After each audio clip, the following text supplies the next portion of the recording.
Not my intention. Goddess preserve me. I should take my leave. This boy in his wolf's head hat speaks much too differently from the Hermanubis I remember.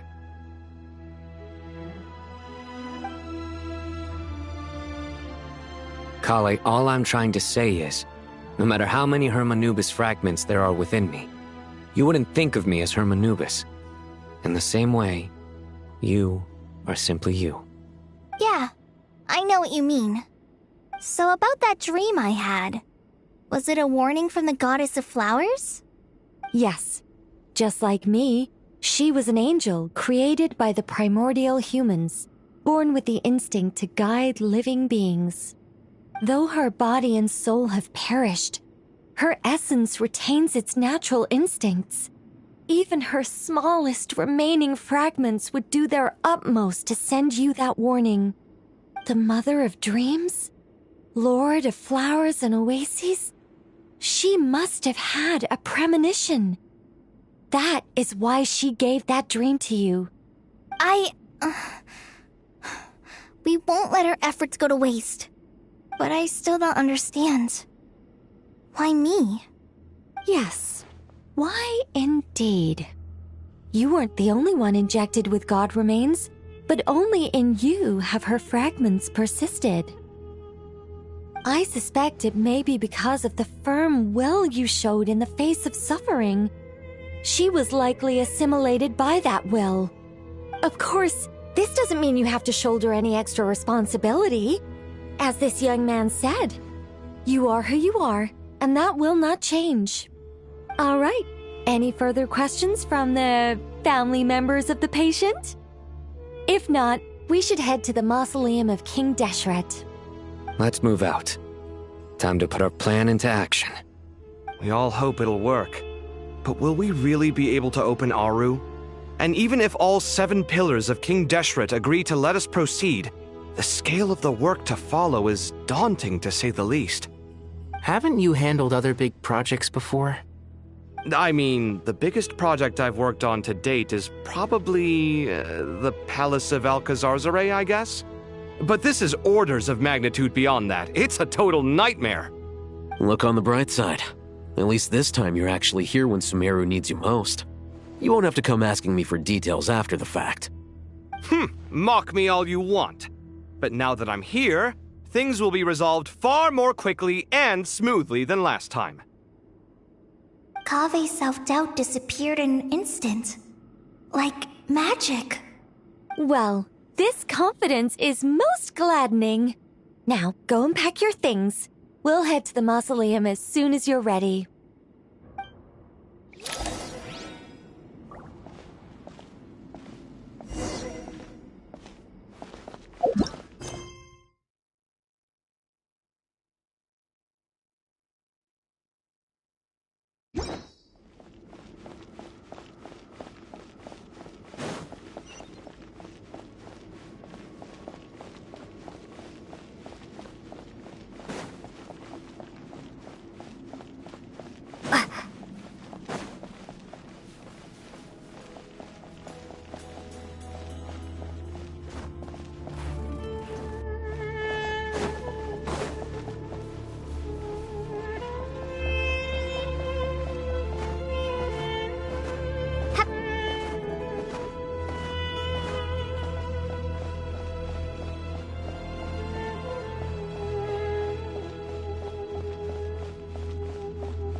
Oh, Miss Nicole.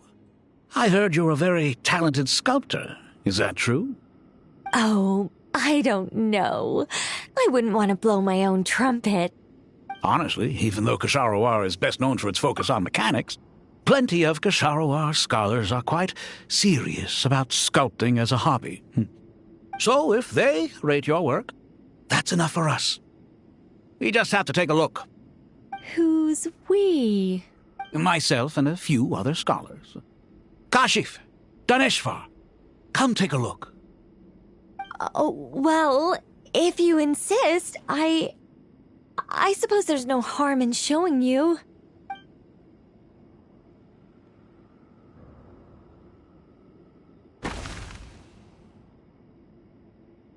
Whoa! Where did that come from? Look at the level of detail. It's so lifelike. The squirrel descends from the heavens like a champion, and the earth trembles beneath its feet. What do you think?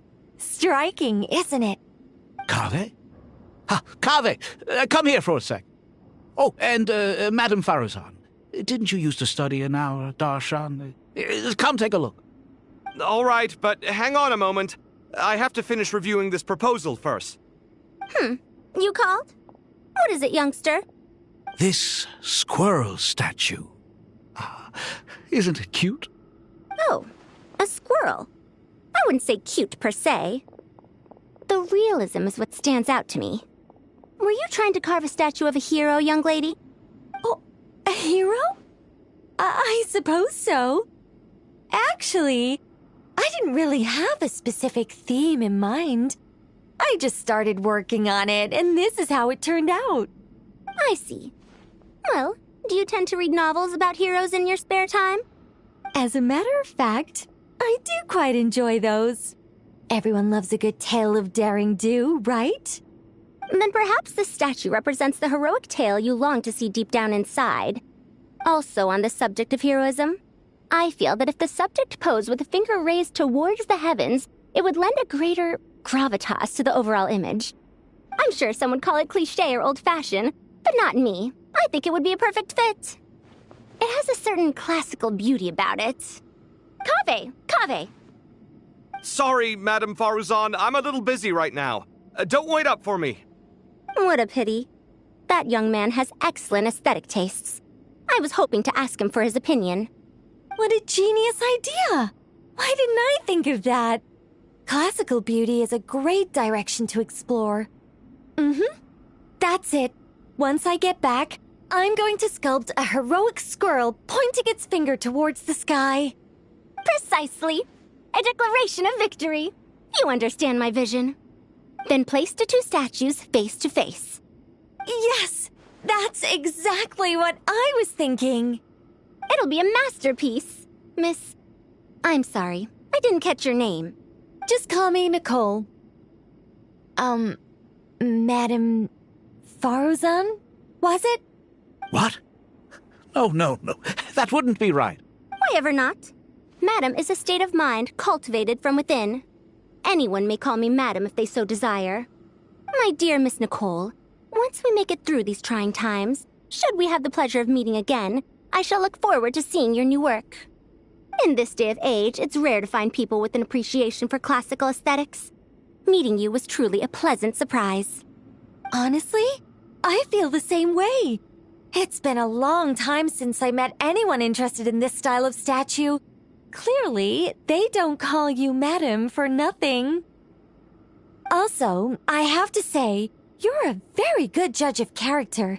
Because when I think about it, I really am someone who likes stories about heroes. That must be why I've quietly kept watch over generation after generation of them. Sorry, keeping watch over heroes? What exactly do you do for a living? Oh, never mind that. Let's not tell Madame Faruzan about Miss Nicole's true identity for now. Good idea. Let's limit the conversation to aesthetics.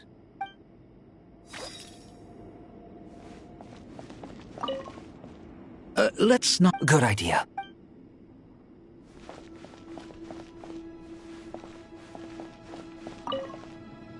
What's wrong?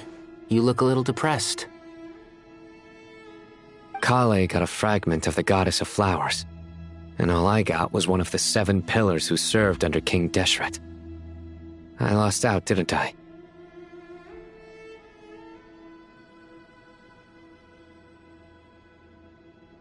That's what you're upset about? You're such a child.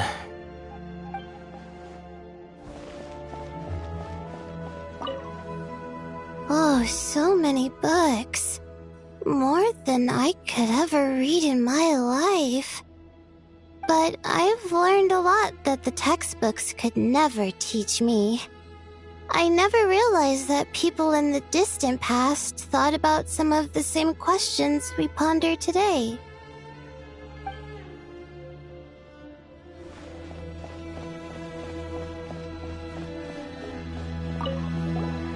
Paimon! Thanks again for your notes. I'm done copying them, so here you go. You're welcome. Just let Paimon know if you ever need help again.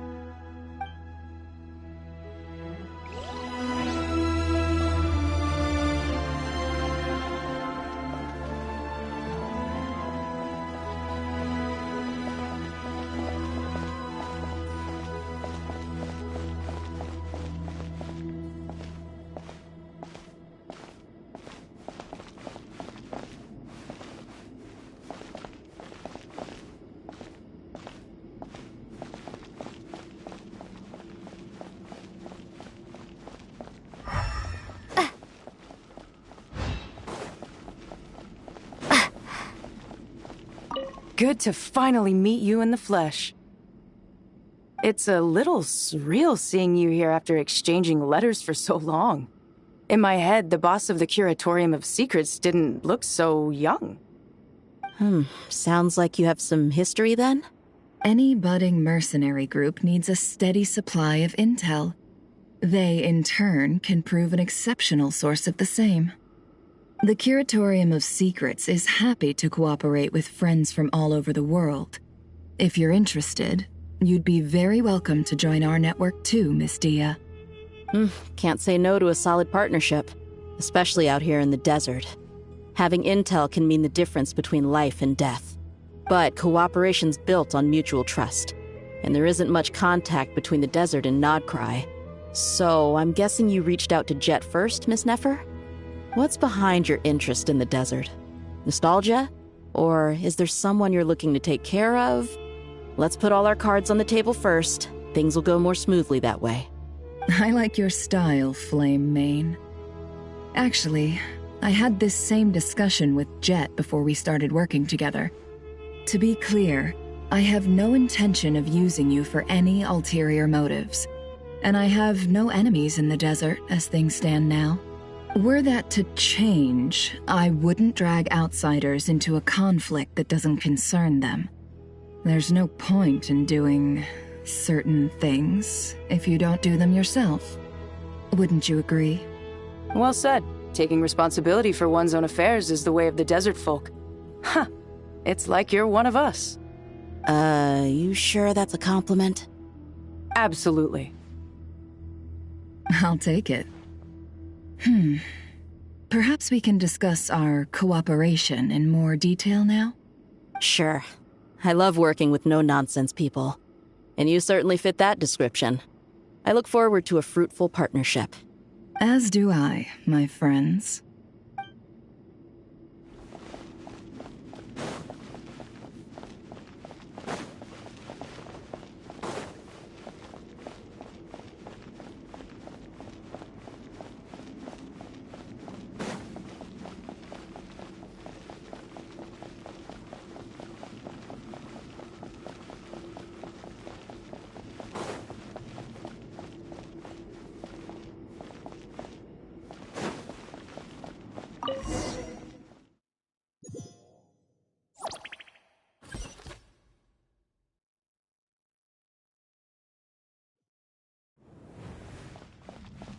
I hope everyone's ready. We'll be arriving at our destination very shortly.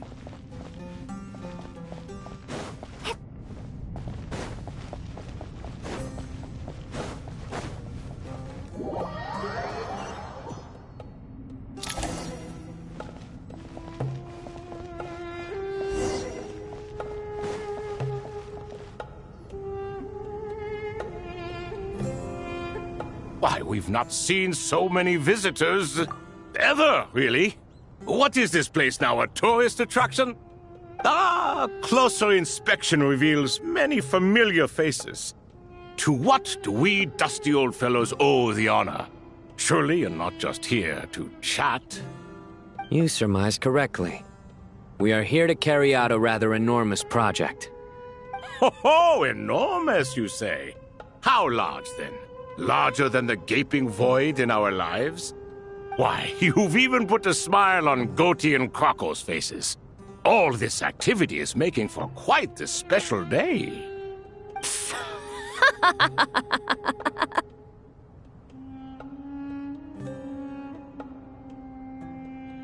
I know that laugh. Lilipar? What on earth are you doing here? Oh, this is hilarious. Turns out good things really do come to those who wait. As long as you stay alive long enough.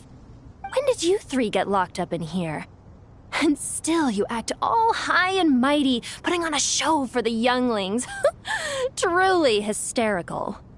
Why, you... Yes, I know. No need to shout. You're right, Lilipar. Goatee, Crocco, and I all have the same problem. But didn't King Deshret seal you away? How did you break free, and how did you get in here? Who knows? Perhaps you can ask my master one day, should you ever get the chance. Behold, the executioners of old. Some have turned into fragments residing in human bodies, and others are imprisoned eternally, leaving not a single shard behind. It's almost tragic, watching lowly prisoners like you act all self-important. Curiosity gnaws at you, doesn't it? Your interest in the outside world threatens to burst you at the seams. Turf. I'm starting to take a liking to this magic bottle lady. Time is of the essence. Let's get down to business. We come to you, O three ancient lords, to request your assistance on behalf of the Academia. If we can help you regain your freedom, then please consider lending us your aid. As for precisely what we need your help with, it's a long story. So, to demonstrate our sincerity, we are prepared to first resolve the problems that plague the three of you. All right, stop arguing, Crocco. And Goatee, don't you start. What's the harm in letting her speak? It's not worth getting so angry about. Forget about her. The three questions are the crucial thing here. But do you really have a way to answer them? You once answered the final question, Nefer, but the seal did not open. Unless, with the passage of time, you have found a new answer? You could say so. When you first asked me what determines truth and falsehood, my answer was a liar's soul. Liars are the best at seeing through the falsehoods of the world. But if you want them to tell you the truth, you have to reach their soul. I think that makes sense. I found it quite compelling myself, and I told Nefer so. Unfortunately, it brought us no closer to liberation. Well, that's simply because it was my answer, not the one King Deshret was looking for. Can you guess which answer Al-Ahmar wanted then? Time. And that's not only the answer to the final question, it's the answer to all three of them. All things wax and wane with the passage of time. Love and hate eventually fade into nothing. Current affairs are always fraught with conflict and controversy. Only time can distinguish between right and wrong. You once described King Deshret as a proud man. I'd say that the prouder someone is, the more inclined they are to believe that only time is qualified to be their judge. Time. Well. Indeed. Perhaps in building Aru, our king was in fact attempting to reverse time, to bring love and hate, right and wrong, the rise and fall of all things back to their point of origin.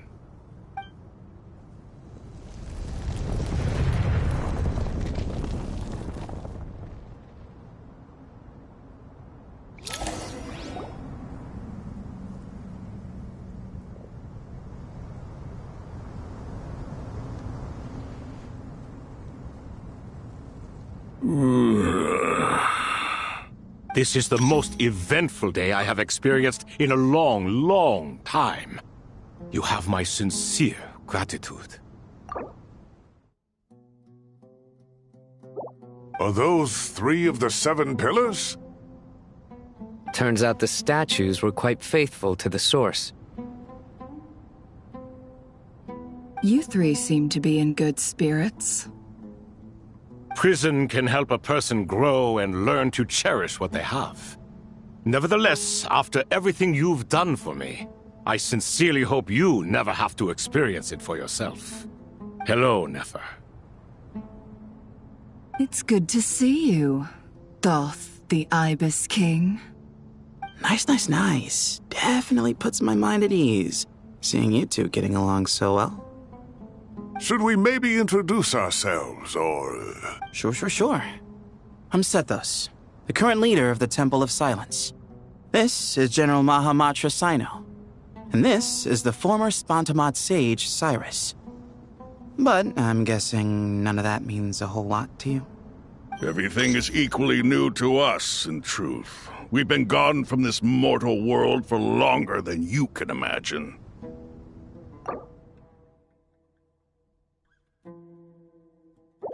Let's hold off on the introductions for now.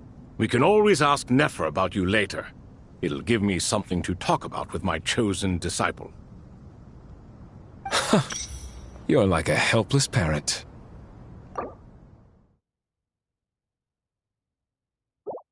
Gods and people of yore are not necessarily welcome in today's world. Self-awareness is one of my finest qualities. I thought I ought to share its fruits with you two. Is that so? Well, I think we'll take it in stride, just as we did with the 3 questions. Let's not forget, it was my persistence that won you both your freedom. Fair point. I have to applaud your persistence. And I must praise you for your wisdom. Now, state your wishes, young ones. I'm sorry? Why, your tremendous accomplishments deserve a reward, do they not? You must let us do something for you in return. General Mahamatra, what do you think? I won't beat around the bush. Sumeru is facing a crisis the likes of which have never been seen before. And we need your help.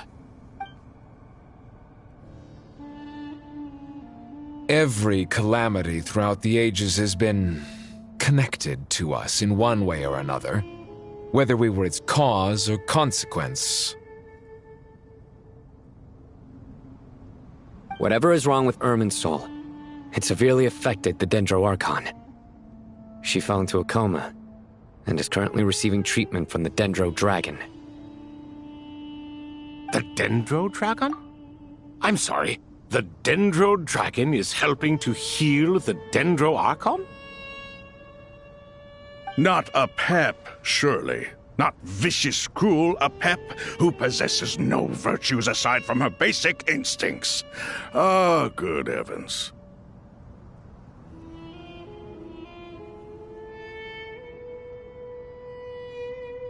I shudder to think what could have caused Lesser Lord Kusanali to suffer such a plight. Still, why would the Dendro Dragon lend you her aid? She has always held nothing but contempt for the Archons. I suppose she and Kusanali must have some history. You can help us make history too. Smooth talker. Well said, lad. Currently, no one can connect to Irminsul. We hope that by opening up Aru and making some modifications to it, we can use its technology to our advantage. Unfortunately, Aru is an imperfect creation. King Deshret never managed to realize his full vision before his death. Much remains to be done if it is to be pitted against Irminsul itself. Besides, I hear your reasons, but to give Aru up over such would be... The archaeological records clearly indicate that although Aru's construction took a long time, it was not beyond human means to achieve. Modern technology should solve the efficiency issues. We have no choice but to go all in on this. This is by no means a threat. But the only reason we helped you escape from Aru was to gain the necessary leverage to negotiate with you. You asked us to state our wishes, and we have. Each one of us here needs your help, as do all the thousands of people living in Sumeru. They need you. And they need Aru. What do we think, my fellow old fogies? Shall we lend our support or not? Since you ask so nicely, naturally. Naturally what? Are you for or against? I simply mean we shall do what comes naturally. You claim that you wish to open Aru. Know you then that the golden slumber created by King Deshret is preserved within? We do. We understand the risks involved. In all likelihood, the mortal world will never again be able to replicate King Deshret's work. Never will there be another chance to come so close to creating a utopia. Knowing this, are you sure of your decision?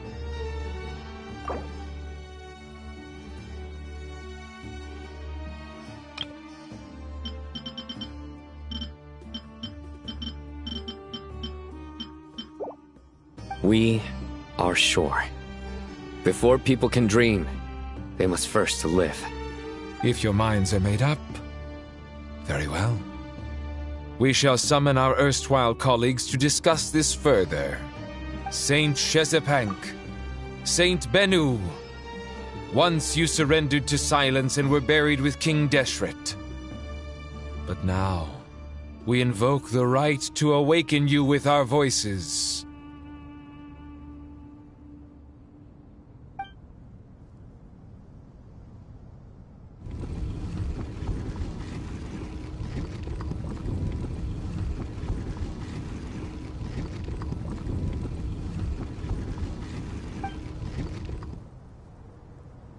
Saint Bennu, responding to your call.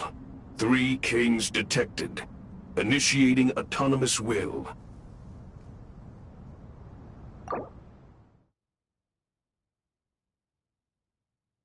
Saint Shezepank, responding to your call.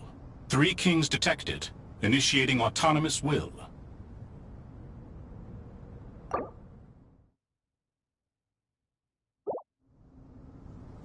Ah, Lord Herreshoff. What a long time it has been. I trust you are keeping well. Then your trust in my well-being has long outlived your physical body. You have always opened with that same phrase, in life, death, and now even beyond. Al-Akhmar is long gone. What is the reason for this meeting? You're awake? Good. We are voting on whether to give the people of present-day Sumeru access to Aru and permit them to perform technological renovations. You have the right to support or oppose the motion. Aru is the pride of Al-Akhmar. Opening Aru requires the unanimous consent of the 7 pillars. I hope you have a convincing reason to present to us. Sumeru is currently in the midst of a major calamity. Let us not forget that while Al-Akhmar was a stern ruler, he was also a teacher of wisdom. A god without his people shall cease to exist, and King Deshret's greatest wish was to provide protection for his people. Let us then honor our God King's wishes as we consider our decision. I do not mean to mock these proceedings. But what is the point of a unanimous vote when we know that the last of the 7 pillars, the Dendro Dragon Apep, will never communicate with us? This will no doubt surprise your mechanical mind, and I have no intention of trying to persuade you it is true. But Apep is, in fact, healing the Dendro Archon as we speak. Huh? Can someone attest to this? Do we have any proof? I ask the 3 kings. Can any of you vouch for the truth of this claim? Naturally, the Ibis King, Thoth. What? It was Thoth's disciples who revealed the truth to us. We need not debate its veracity. Simply let Thoth bear accountability. That way the rest of us may have a clear conscience. Herreshoff, you diabolical fiend! I awakened our former colleagues for you, supported your opinion, and backed your decision. What sort of fiend would do that?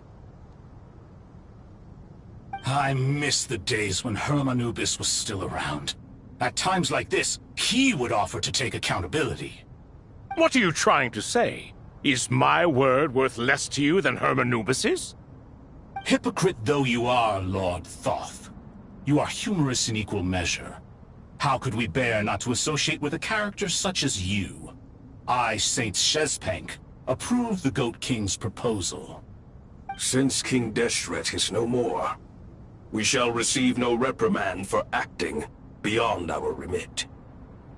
Nevertheless, I sincerely hope that those before us understand the significance of what they intend to do. Remember, the moment that Aru is liberated, the myriad souls residing within the Golden Slumber will return to the ley lines. And once the ley lines flow again, these souls shall in turn be received by Irminsul. To take this step is to bring the perfect afterlife created by our king to a permanent end. We understand that well, and we have decided to proceed regardless. Furthermore, the contemporary human perspective would contend that confining souls in this way is no act of benevolence. The deceased have a right to rest in peace. King Deshret's creation is clearly a place of rest and peace. It is just that many do not see it this way. But no matter. Saint Binu approves. Hermanubis' representative and the Dendro Dragon Apep made their choice ahead of time, while the Goat King, Ibis King, and Crocodile King have also granted permission to liberate Aru.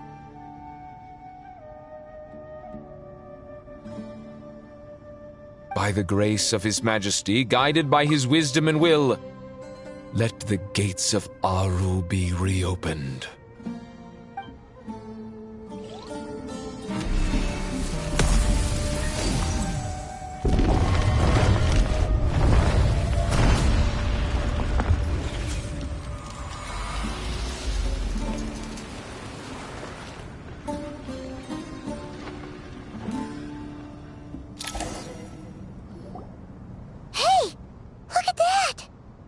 What's this? Are we under attack? No. Wait, it's...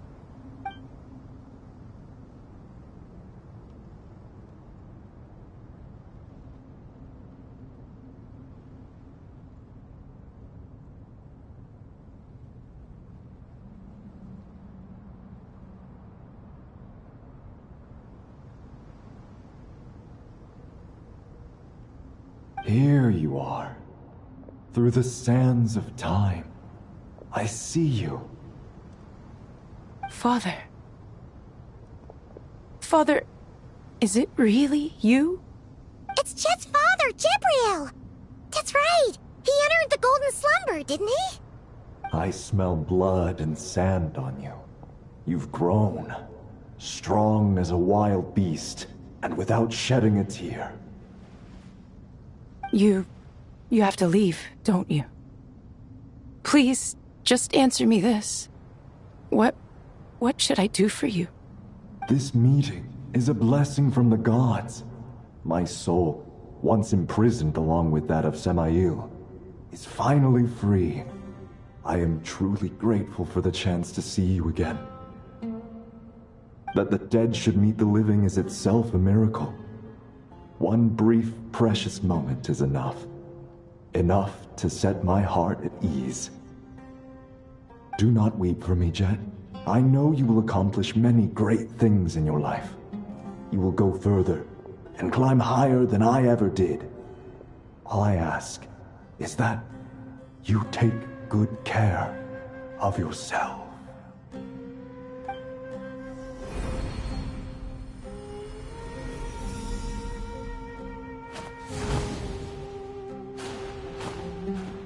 Father! Father! Father. Hey, Jet. Do you want something to eat? Maybe it'll help you feel better. I'm fine. Thanks, Paimon. It was just a little sudden. The chance to see my father again meant the world to me. He was trapped in the Golden Slumber for our sake. And now, after all this time, he can finally rest in peace. I'm glad. It's a huge relief. You've grown strong, Jet. More than enough to fend for yourself. Yeah. I'll leave the past in my memory where it belongs. My family, the good times and the bad. Goodbye, Father.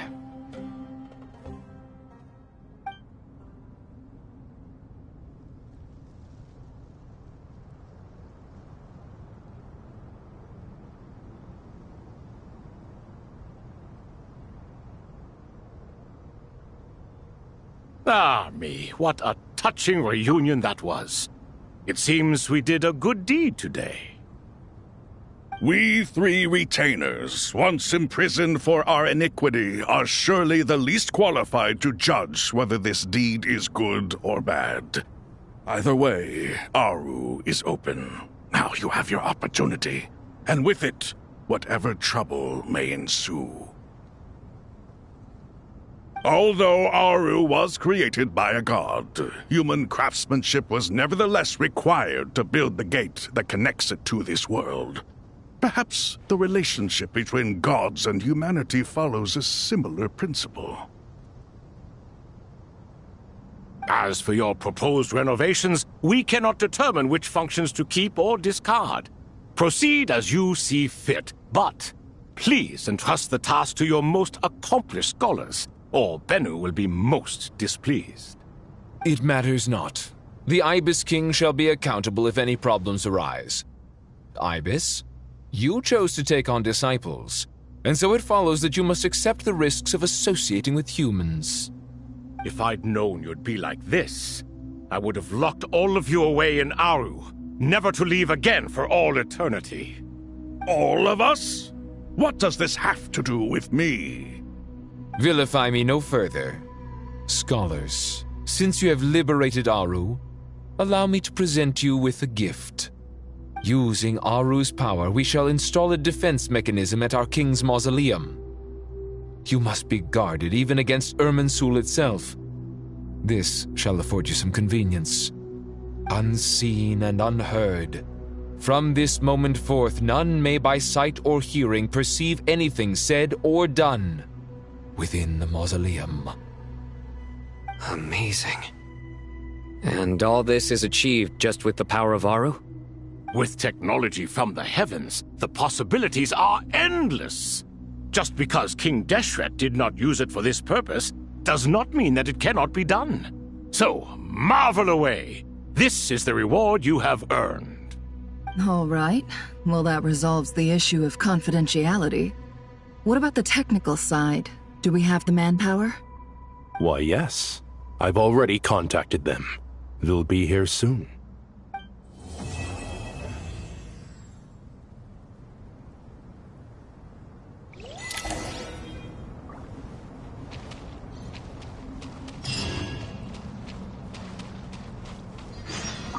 Ah, fresh air. A wondrous feeling. Naturally. I have a sudden urge to stretch my legs. Can anyone recommend a suitable leisure activity? I might have had some recommendations for you were this the past, but here and now, for someone who has just left prison, there could be no greater joy than simply being outside of it at last. I could not agree more.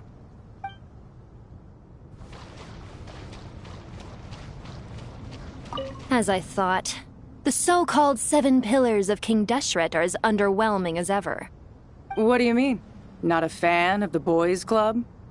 As men, as individuals, and even as gods, they are entirely undeserving of my attention. Al-Ahmar once commanded me to select a king from among the people, so naturally my eyes will open only for one who is worthy. Ugh. Can we talk about something else? It all sounds pretty complicated, and I haven't read that many storybooks. You think this is a mere story? Well, many would also say that the journey you shared with your father is not but a tale. My life, your life, they are nothing but stories. Little girl, it appears that you really have grown. In the past, you would have flown into a blind rage at my words, but Now you are unperturbed. Oh, it's nothing. I just feel like you're right. Getting all pissed at someone for telling the truth is pointless. It only makes me look petty. This alone is proof enough of your growth. You're doing well, my dear girl. You're becoming ever stronger. Strong enough to defend the people and things you hold dear. You think so? I hope you're right.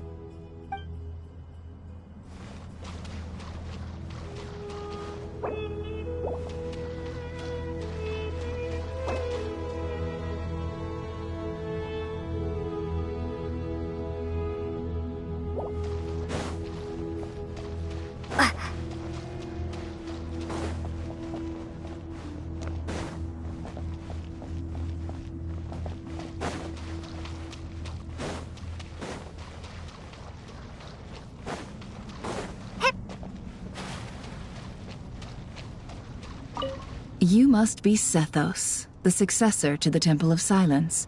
Hello. Yep, that's me. Nefer, right? That's what I heard the others calling you. Judging by your outfit, I'm guessing you come from the desert too? That's right. Started off in the desert, went to the rainforest, then went from there to Nod-Krai, where I work as an intel broker. Huh. Well, this is interesting. You don't seem to talk about yourself all that much. Yet here you are, volunteering your life story to me. However abridged. Maybe I'm looking to make some new friends. I like making friends too. I'm easier to talk to than Sino and a little more streetwise than Tainari. Which is why you came over this way, giving me the chance to strike up a conversation with you. Was I that obvious? I think you did fine. You were mindful of my attitude and hoped to lure me in through sentiment. Lure you in isn't exactly how I'd put it. I see it more as an invitation. An invitation to what? To put down your luggage. Lay down your burdens. To return to your homeland. And be truly welcome in the place you once felt so estranged from.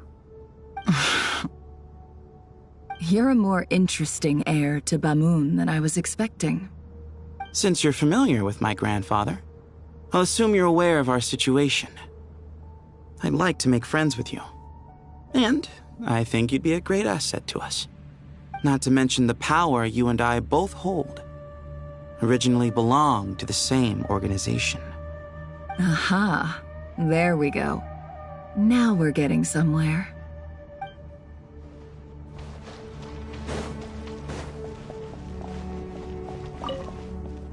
Do you hear that? Sounds like your teacher is scolding mine. Huh. Classic. Did you see her? She's a former Vahumana student who dropped out of the academia and went to Nod-Krai to work as an intel broker. There's more to her than meets the eye. How can you tell? Do the Matra have information on her? Some, but nothing telling. I'm basing it on the fact that she seems to be an expert liar. She can fool many with her words. A sixth sense for liars after investigating so many of them, I take it? Yep. What about you? What do you make of her? A little earlier, in the corner, I noticed she gave some supplies to Jet and had her deliver them to the main group. She's meticulous and highly observant. Besides, what was it you said? Making it to the top is no easy feat in any profession. Anyone who's at the top of their game has to have some sort of edge over others. It's true, but she's not the only one at the top of her game. I also am, and so are you. Sure, but what's to guarantee she won't overhear us talking about her? Don't worry, I have my methods. Sethos is distracting her. Ah, I see.